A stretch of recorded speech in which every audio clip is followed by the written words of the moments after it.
بسم اللہ الرحمن الرحیم۔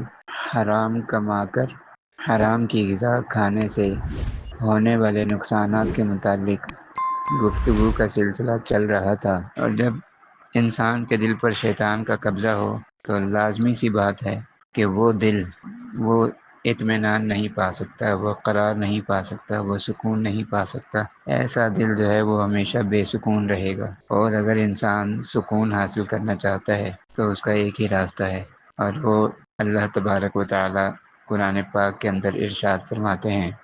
سورۃ الرعد پارہ نمبر 13 آیت نمبر 28، ارشاد باری تعالی ہے: الذین آمنوا وتطمئن قلوبهم بذکر اللہ الا بذکر اللہ تطمئن القلوب۔ اس کا ترجمہ سماعت فرمائیے۔ وہ لوگ جو ایمان لائے، وتطمئن قلوبهم، اور ان کے دل مطمئن ہوتے ہیں، بذکر اللہ، اللہ کے ذکر کے ساتھ۔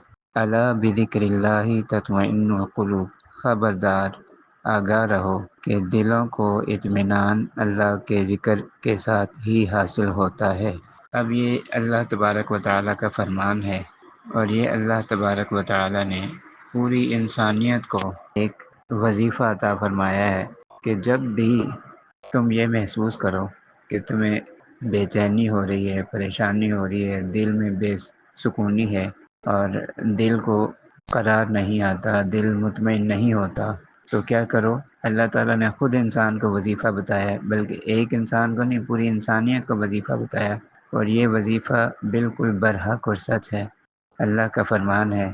اللہ نے اپنے پاک کلام کے اندر ذکر کیا ہے، جس کے غلط ہونے میں یا خدا نخواستہ جھوٹا ہونے میں کسی قسم کا کوئی شبہ نہیں ہو سکتا، کسی قسم کے کوئی شک شبے کی گنجائش نہیں، بالکل سچ ہے، برحق ہے۔ کیا ہے کہ جب بھی انسان کے دل میں بے سکونی ہو، وہ اللہ تعالیٰ کا ذکر شروع کر دے۔ جب وہ اللہ تعالیٰ کا ذکر کرے گا تو اللہ تعالیٰ اس کے دل میں سکون عطا فرمائیں گے، وہ اپنے آپ کو مطمئن محسوس کرے گا۔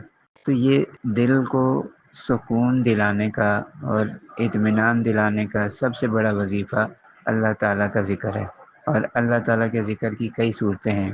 اس میں دیکھا جائے تو سب سے بہترین ذکر اللہ پاک کا وہ قرآن پاک کی تلاوت ہے۔ انسان صبح شام جو ہے قرآن پاک کی تلاوت کا اہتمام کرے۔ علماء کرام فرماتے ہیں کہ ایک عام مسلمان کے لیے ضروری ہے کہ وہ روزانہ قرآن پاک کا ایک پارہ تلاوت کرے، کم از کم ایک پارہ تلاوت کرے، اس سے زیادہ بھی کر سکتا ہے۔ جو حافظ قرآن ہو اس کے لیے یہ ہے کہ وہ روزانہ کم از کم 3 پاروں کی تلاوت کرے۔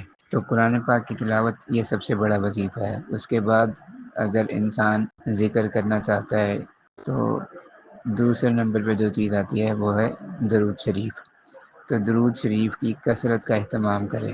اور تیسرے نمبر پر جو چیز آتی ہے، مختلف چیزیں ہو سکتی ہیں، جیسے سبحان اللہ و بحمدہ، سبحان اللہ العظیم، یہ بھی پڑھا جا سکتا ہے۔ اسی طرح تیسرا کلمہ پڑھا جا سکتا ہے، سبحان اللہ والحمد للہ ولا الہ الا اللہ واللہ اکبر ولا حول ولا قوة الا باللہ العلی العظیم، یہ بھی پڑھا جا سکتا ہے۔ اسی طرح ایک اور چیز جو اللہ کے ذکر میں بہت اہمیت رکھتی ہے، یعنی ذکر کی تو مختلف صورتیں ہو سکتی ہیں جیسے کہ میں نے آپ کو بتایا، تو ذکر کی ایک اہم صورت یہ بھی ہے کہ انسان استغفار کرے۔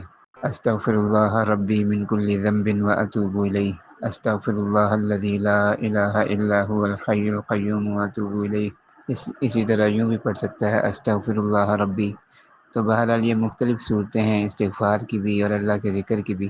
تو جس وقت انسان کو جس چیز میں سہولت ہو اس کے ذکر کا اہتمام کرے، تو انشاءاللہ اللہ تعالیٰ سے بہت امید ہے کہ اللہ تعالیٰ انسان کے دل کو اطمینان نصیب فرمائیں گے، سکون نصیب فرمائیں گے۔